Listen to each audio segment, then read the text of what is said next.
Hi guys, so today I'm going to be talking about the superior developer experience at Fuel Labs. My name is Call Delegation, and I work as a developer relations engineer at Fuel.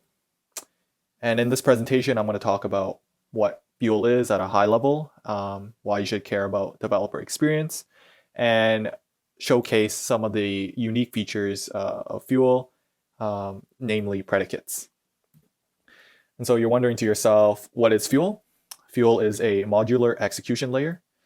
It is a L2, and we have our own Fuel VM, and we don't use the EVM. So we have our own language, our own compiler, and our own stack. And so if we talk about blockchains, in a traditional sense, there's the execution layer, the settlement layer, the consensus layer, and the data availability layer. And so when we talk about monolithic blockchains, namely Ethereum, it does everything from top to bottom. And so we can replace the execution layer with Fuel. And so you would execute your transactions on Fuel and settle on Ethereum. And so what makes Fuel so fast is that we are, again, building our blockchain from the ground up. And we are using a UTXO model instead of an account-based model, which allows us to run transactions in parallel. And that's why we're the fastest modular execution layer.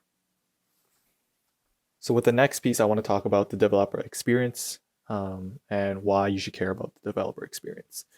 And if we take a look at Ethereum, the typical onboarding flow is that you as a Web 2 developer coming to Web 3, you might come across maybe some basic tutorials like Crypto Zombies or do a few Solidity CFTs on OpenZeppelin. And now that you're a little more comfortable with Solidity, you want to develop full stack applications.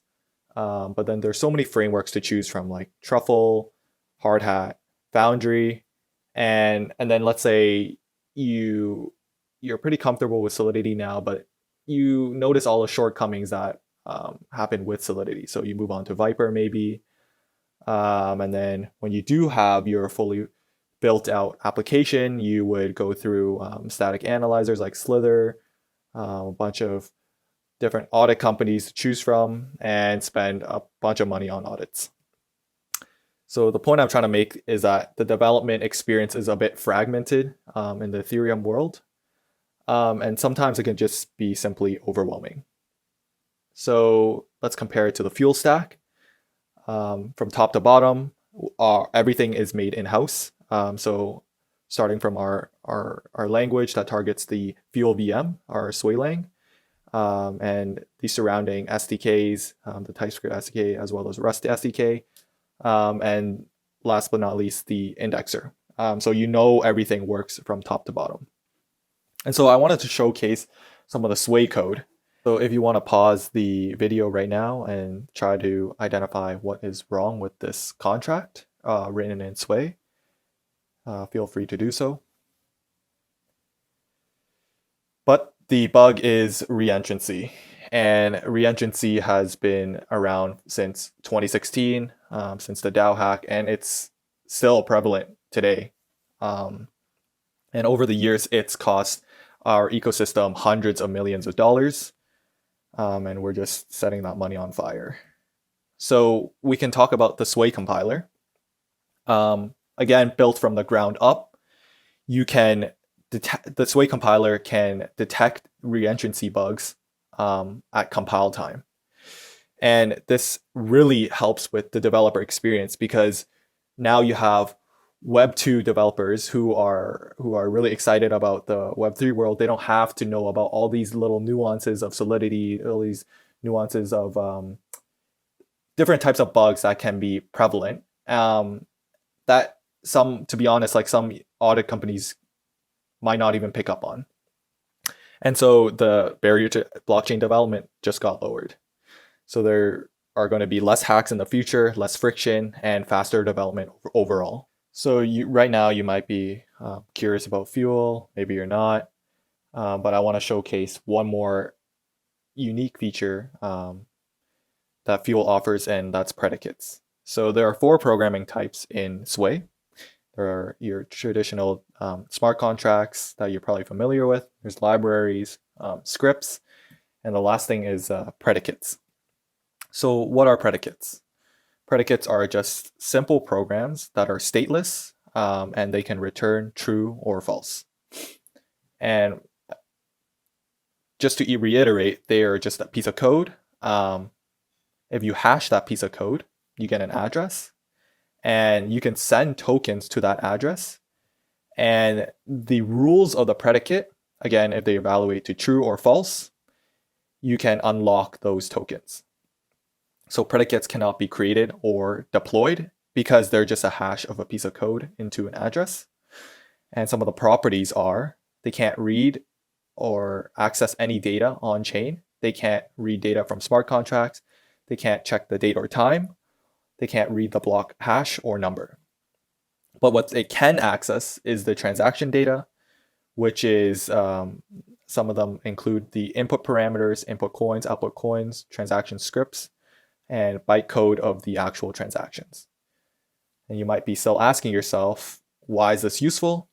And one of the main problems of Ethereum is that there's a lot of state bloat. And with predicates and account abstraction, we can prevent a lot of state bloat that happens on chain.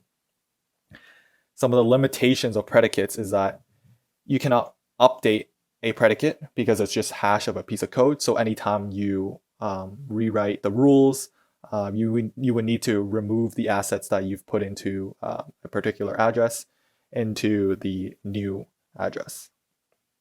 So just to highlight some of the features of predicates, I'm going to do a short demo on how to create a predicate-based multisig. So in this part of the tutorial, we'll be building a multisig predicate. And for those of you who don't know what a multisig is, it's essentially just a digital signature scheme that requires M of n signatures to authorize a transaction. So if you have 2 out of 3 signatures in the multisig approving that signs a transaction, then you can unlock the UTXOs that are locked behind the predicate. And so this is what we're building. So like before, we're going to do fork new multisig predicate demo. And then this generates a Sway project for us. So we'll just go into the multisig predicate demo. And then open it up in VS Code. So we can go ahead and remove the preloaded contract from before because we're going to be building a predicate program, not a contract program. And inside this, we'll be needing several things from the library, standard library, sorry. So use the standard library, and we'll be grabbing the transaction witness data, the transaction witness count, and the transaction ID. And here we can use the B512 type, as well as the elliptical curve recovery function. And I'll be explaining shortly why we need these things as we're building out our predicate. Okay. And yep, so now we can define our configurable. And what a configurable is in Sway is just a fancy constant that can't change during an execution, but can be adjusted after building through the TypeScript or Rust SDK. So this is similar to immutable variables in Solidity.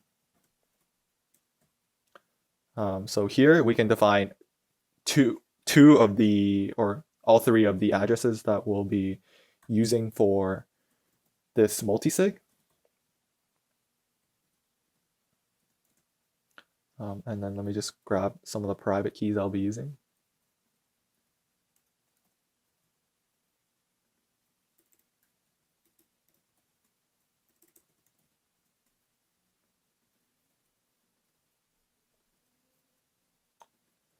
And within this multisig, we need M of n signatures.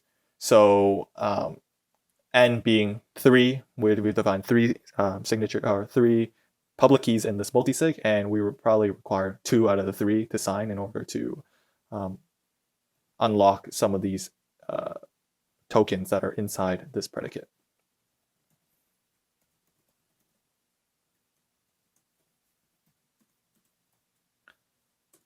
Okay, and then just to reiterate, the predicate only evaluates to true or false. So if 2 out of the 3 signatures are verified, then it can unlock the UTXOs inside this predicate. So we'll be our main function would just return our true or false, and then we can define the key addresses here.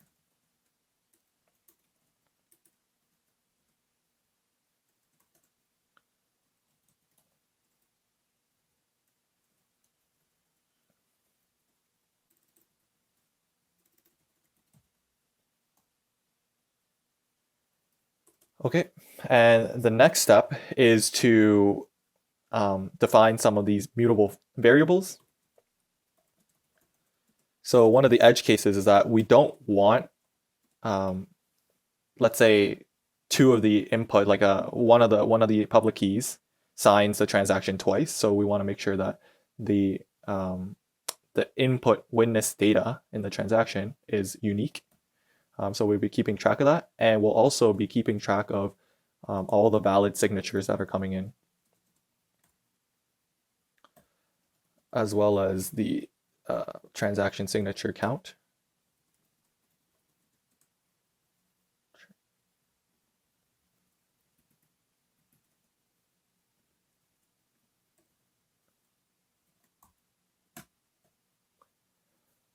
And the last thing that we need is actually the message hash.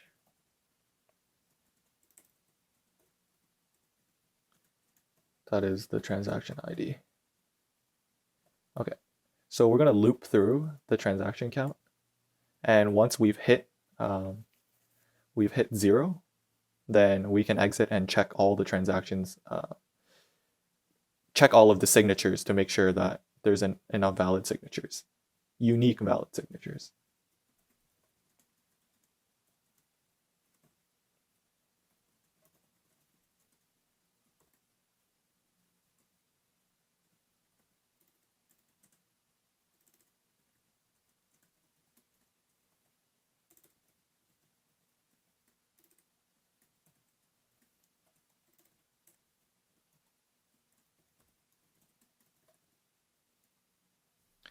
Okay, here we are taking in the first signature, and we're going to do let the current address signature.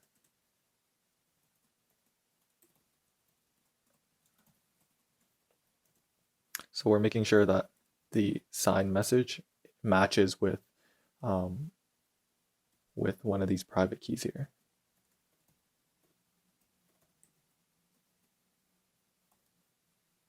Okay, and now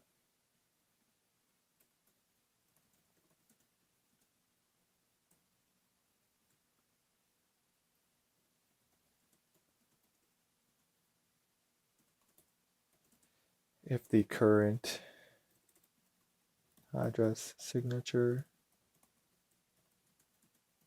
and here we're doing the actual check, then we would increase the count by 1, as well as the number of valid signatures.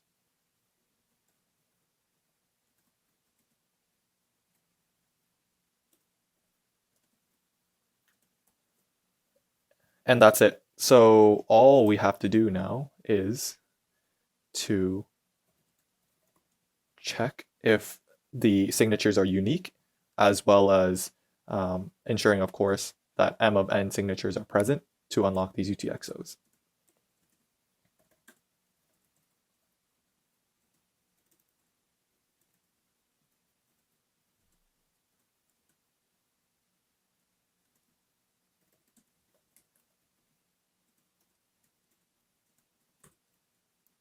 if the valid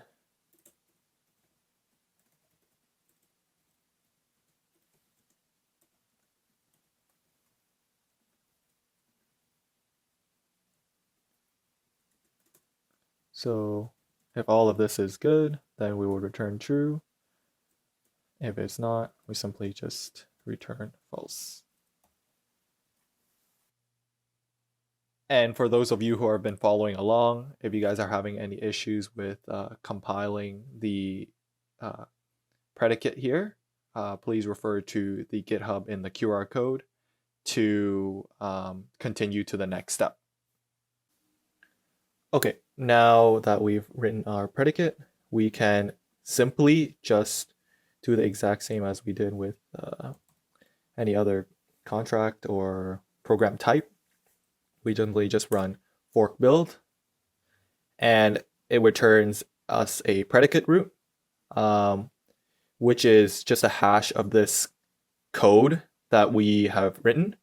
And we would send our UTXOs to be locked behind this multisig to this address.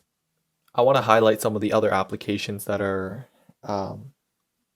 possible with predicates and are currently being built on Fuel right now is order books. So predicates, let's say this particular type of predicate is a over-the-counter order of a token. So let's say you deposit a token B inside this predicate, and if someone comes along and sends you X amount of token A, then you would return true and unlock token B to whoever the buyer was. So you have your USDC, you put it into the predicate address, and then someone comes along, they send in token A, and it unlocks the USDC. So you can imagine a bunch of these orders for your token A, and on the other side you have a bunch of the orders for token B, and you can imagine that everything is stateless because again predicates, they're due to their nature, they're stateless.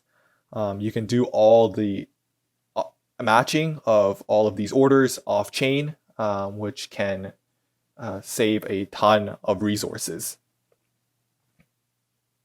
So the main takeaway from this presentation is that there are these cool new features that Fuel is offering, and I would love for everyone to kind of explore and play around with Fuel and just to expand on what people traditionally know about blockchain development. And so if you want to come talk to us, we'll be floating around in ETH New York, and this is a QR code that you can scan to visit our docs, and hopefully I'll see more of you in our ecosystem and building on Fuel in general. Thank you, everyone.